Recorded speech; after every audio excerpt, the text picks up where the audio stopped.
Hello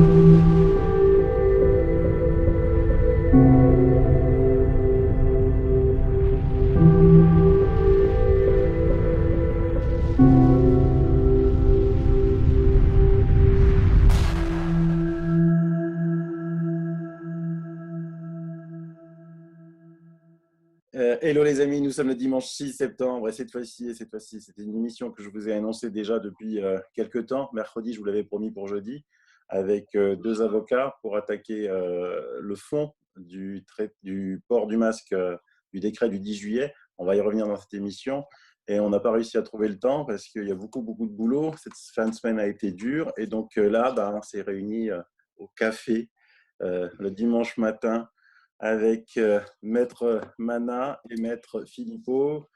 Bonjour. Bonjour Sylvano.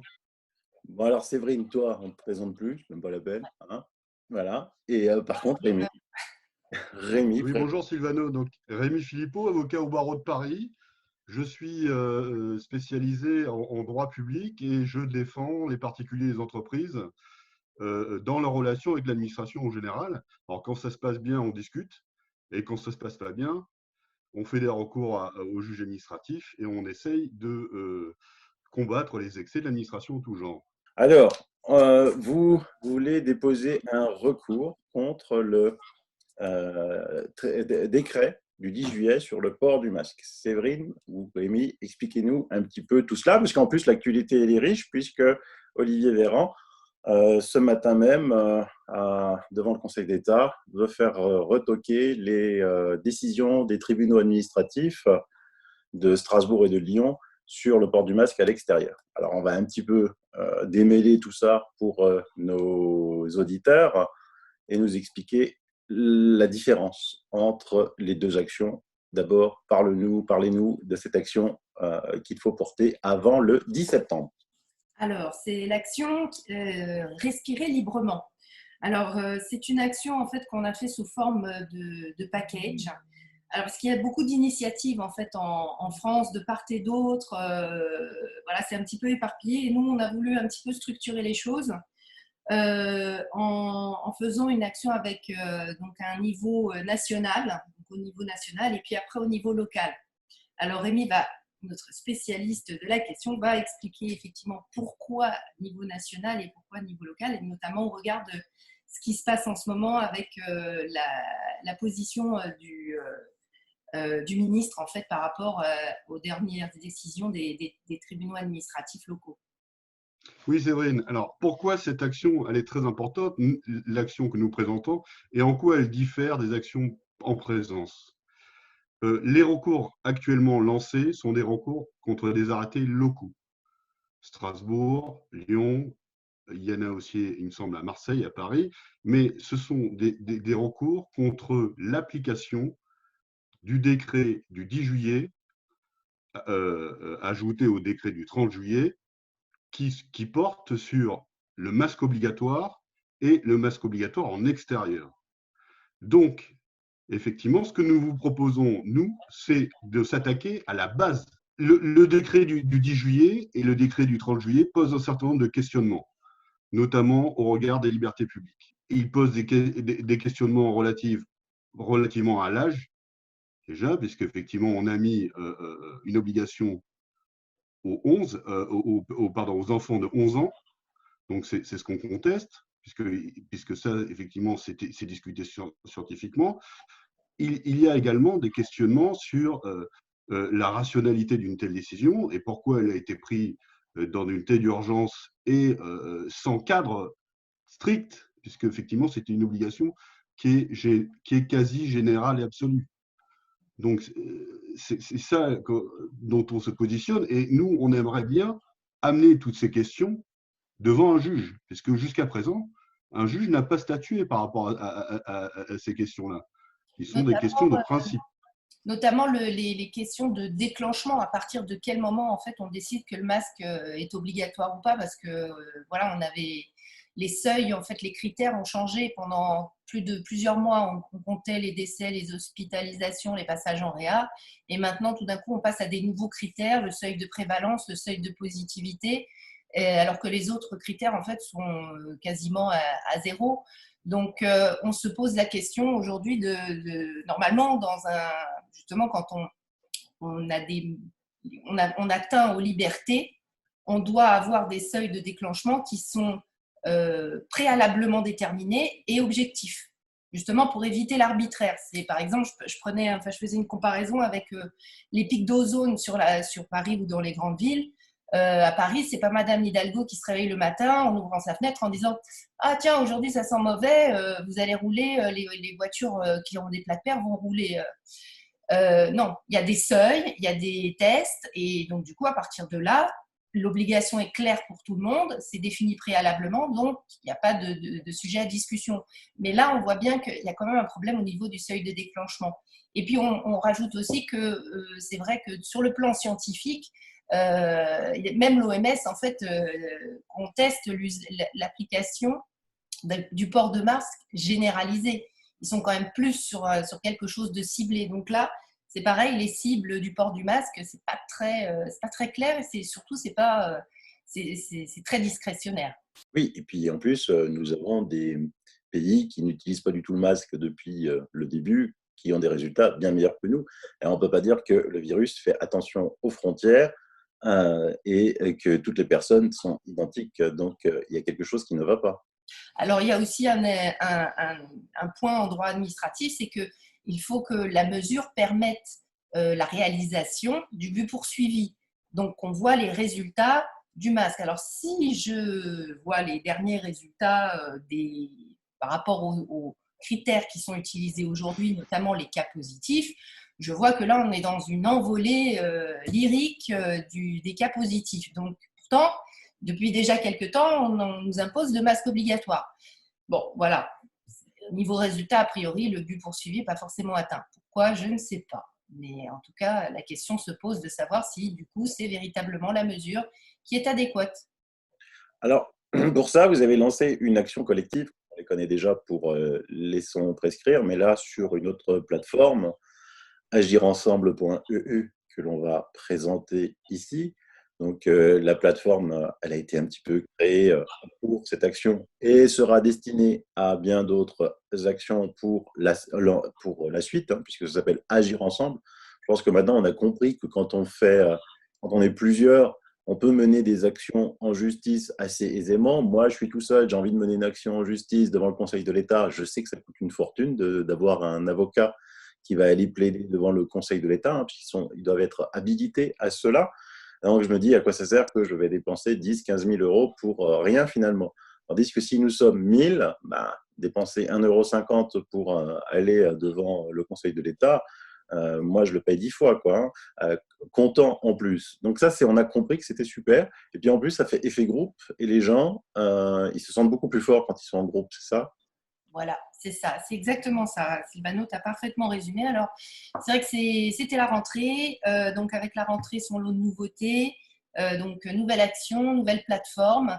Alors, la plateforme, c'est agir-le tiret du 6, agir-ensemble.eu. Donc, en groupe, on est plus fort. Et donc, on voit ici agir-ensemble.eu, accueil, présentation et la première action, respirer librement. Hein, c'est action collective relative au port du masque. Tout est expliqué. Et donc, tout en bas, si vous avez envie de participer. Quel est l'objectif, Séverine et Rémi? Alors, nous avons déjà un objectif en termes de temps, parce que le décret datant du 10 juillet, nous avons jusqu'au 10 septembre pour faire un recours contre ce décret. Donc déjà, en termes de temps, on est très, très serré. Et en termes alors nous, on a voulu faire cette fois en fait on a voulu simplifier au maximum en fait toute la partie administrative parce qu'on voulait vraiment se concentrer sur notre travail d'avocat. Donc on a mis en place un prix unique et des seuils de participation clairs. Donc le prix, ça va être de 9,60 € pour chaque participant, qu'on soit citoyen, entreprise ou association.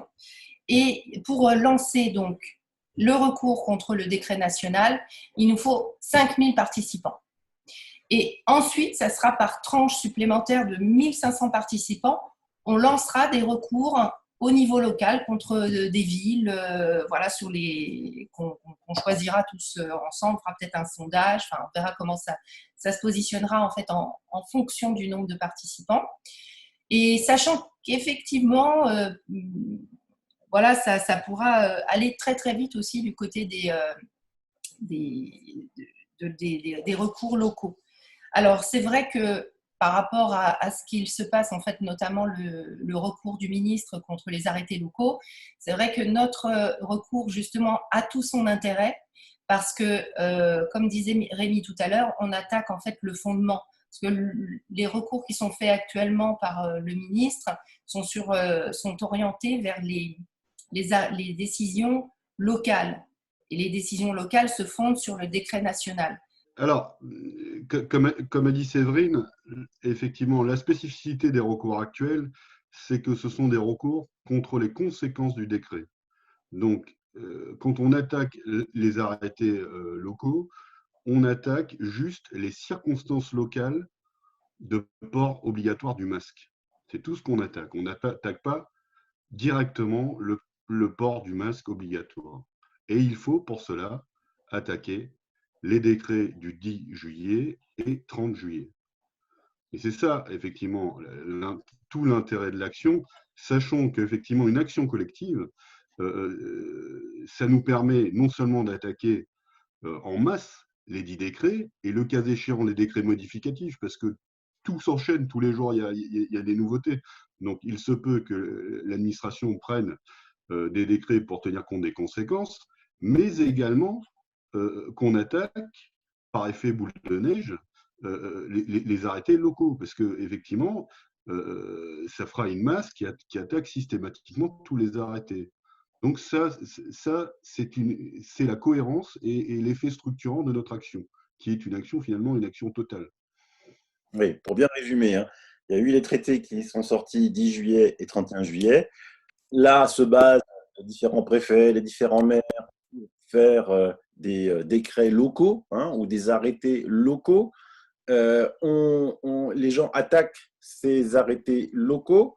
Là maintenant, que ce matin au Conseil d'État, ils donnent raison au tribunal administratif de Strasbourg ou ils donnent tort au tribunal administratif de Strasbourg, le fond reste le même, c'est nous, on va s'attaquer au décret du 10 et du 31 juillet. On s'attaque à l'origine, à la tête, hein, non pas aux membres des petits décrets. Et donc ça, c'est très important. Et effectivement, je veux dire, c'est des actions qui coûtent cher, hein, que vous, pour porter plainte, ça coûte cher. Je sais déjà le travail énorme que vous avez fait pour arriver à porter ce recours avant le 10 septembre, puisqu'il y a 2 mois, hein, de délai.